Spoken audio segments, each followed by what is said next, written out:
In the red mist, a glowing tentacle appeared, and with just a gentle wave, the man in front was decapitated. Watching the giant creature in the air absorb their companion's head into its body, the two mercenaries retreated in fear, but what they didn't know was that something even more terrifying awaited them ahead.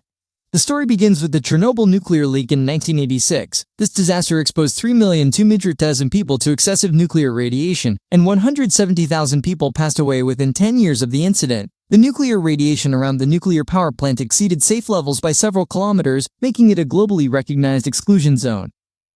Until 20 years later, a 6.9 magnitude earthquake occurred here, accompanied by a dazzling light flashing in the sky. Since then, supernatural phenomena have continuously occurred in the restricted zone. Some people say they have seen floating trains, and some have even seen headless monsters. As the bizarre rumors intensified, some adventure enthusiasts began to operate around the perimeter of the zone. The protagonist, Jason, is an experienced adventurer, reportedly having ventured 10 kilometers into the zone alone. One day, while wandering the streets, a mysterious person suddenly appeared, wanting to invite him to form a team to explore the zone. Initially, Jason wasn't interested, until the mysterious person revealed their identity, leading him to follow them to a temporary camp. It turns out the mysterious person is the captain of a famous mercenary squad. This time, they have been commissioned by the authorities to explore the Chernobyl Exclusion Zone. This because a mysterious signal appeared in the zone recently. With powerful strength capable of covering all unencrypted communication channels, many who received the signal entered the zone. Among them was another mercenary group hired by hostile forces, named Boulder, and they must find out the source of the mysterious signal before the others. Early the next morning, Jason arrived at the meeting point. The team had a total of 12 members, well-trained and excellently equipped. In addition to the basic radiation protection suits, they were also equipped with communication devices that ignored electromagnetic interference. Once everything was ready, the team set out towards the zone under the guidance of Jason. Due to the lack of human activity over the years, the zone is covered with dense vegetation. After a difficult trek for half a day, the team saw a ball of light floating in mid-air. Jason warned everyone to be careful. This is an energy field caused by abnormal gravity, and getting close will tear you to pieces. At this moment, someone ran over to report that they had discovered a camp ahead. The captain determined it was the enemy-hired Boulder squad and immediately led everyone to raid the enemy camp. The observant Jason noticed that one enemy soldier took 5 shots before falling dead. The captain's expression was also grim. He had heard a rumor that any explorer who received the mysterious signal would lose consciousness and become a guardian of the restricted zone.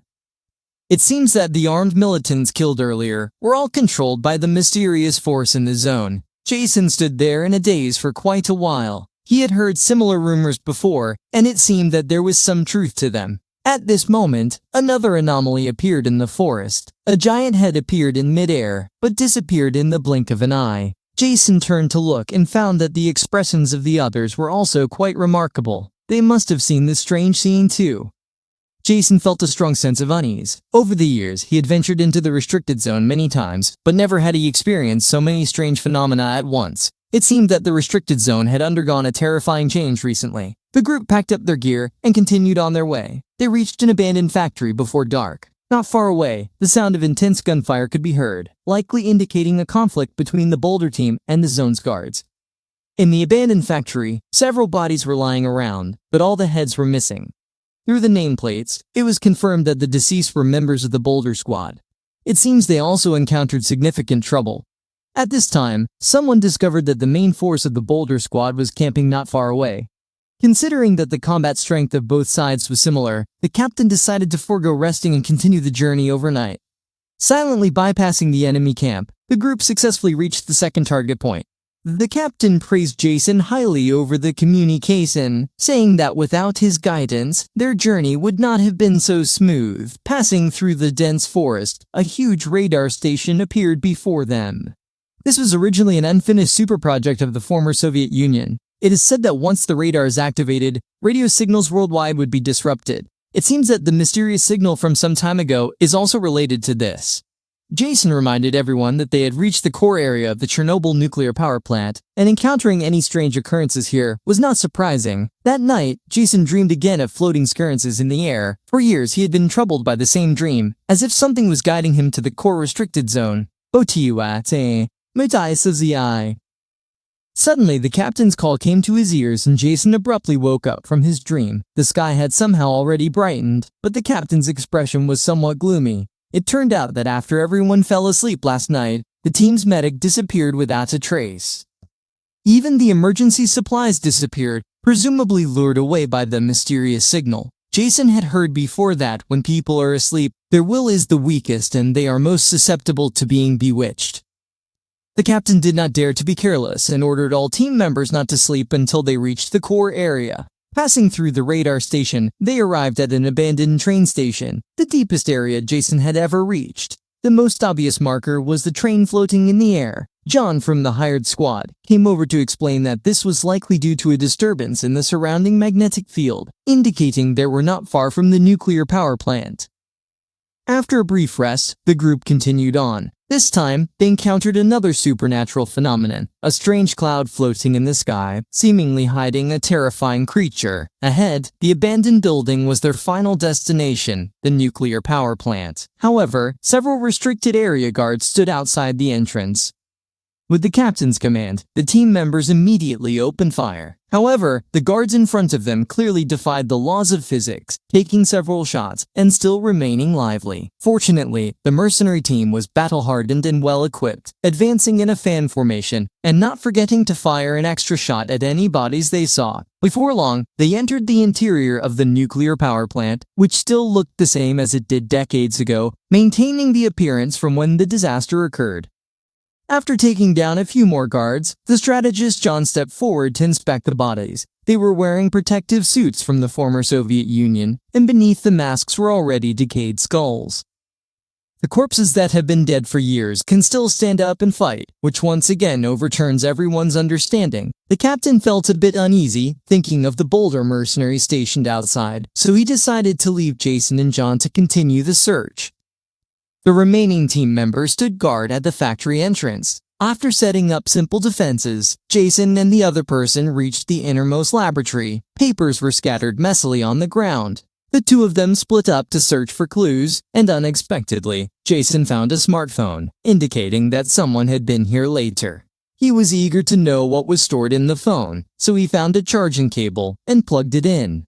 At this moment, the documents on the table caught Jason's attention, marked with the words Plan Z in black font. Not long after the nuclear leak occurred, strange electromagnetic fluctuations appeared in the restricted zone, and Soviet scientists conducted research here, despite the radiation. However, the experiment was forced to stop shortly after it began. Just as Jason was engrossed in reading the materials, the charging phone successfully turned on.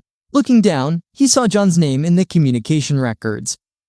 He immediately took the phone to question the other party. John still tried to deny knowing anything. Jason forcibly placed his hand on the access reader, and the flashing green light indicated that John was indeed connected to this laboratory. Under the triple threat, John finally revealed the truth. A few years ago, a group of neutral scientists suddenly arrived at the nuclear power plant and restarted the C plan left by the former Soviet Union. Initially, the scientists simply wanted to improve the information field, until they later accidentally discovered that this radiation extended signal could not only affect the magnetic field space, but also influence the human brain to a certain extent. Using this principle, the scientists developed a device that could control brainwaves. Their original intention was to eliminate negative emotions in the human brain and create a utopian world without conflict. However, unexpectedly, a group of explorers suddenly broke into the laboratory and, without asking questions, killed all the scientists. Only a few assistants, including John, managed to escape.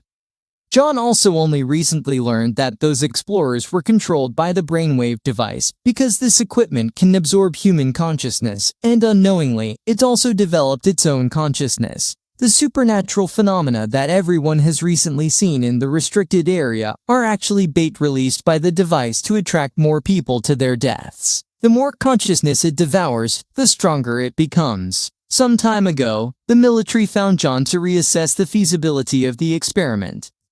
If the project cannot be controlled, the military will launch missiles to completely destroy this place. Jason was furious upon learning the truth, but only John could give the bombing order, so he could only assist him in completing the exploration mission. The mercenary squad on guard outside the building suddenly discovered a suspicious target. Until the bomb indicated by their sight exploded, the squad members immediately opened fire. However, these control guards were not afraid of bullets and kept coming in waves. Fortunately, the soldiers were well trained and, relying on defensive structures, fought impressively.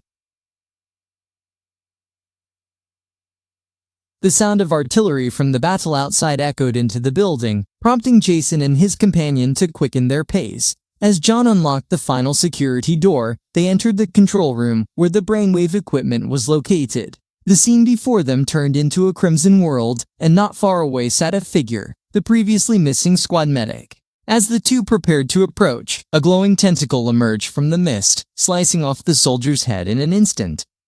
At this moment, they discovered a giant head composed of countless heads floating in the air. This must be the autonomous consciousness generated by the restricted area. Jason unhesitatingly pulled John to run outside. A burst of dazzling light flashed, and Jason immediately fell into an illusion. Here, he saw his wife who had been dead for many years. Although it felt incredibly real, Jason knew very well in his heart that everything in front of him was just an illusion. The next second, the man returned to reality. But John was nowhere to be seen. Somehow a note appeared in his hand left by John. It turned out that John had long decided to stay forever in the beautiful illusion.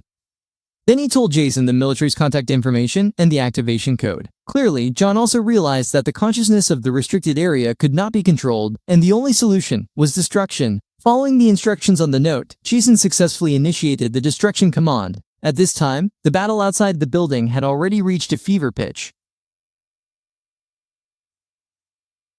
Several members of the mercenary squad were killed in action. Seeing the invulnerable Forbidden Zone guards, one member simply dragged the opponent into the gravity light sphere. Just as everyone was on the brink of death, Jason braved the battle to reach the captain. After receiving the evacuation order from the military, the captain decisively led the group to break out of the encirclement. Shortly after they left the nuclear power plant, a massive explosion was heard from behind.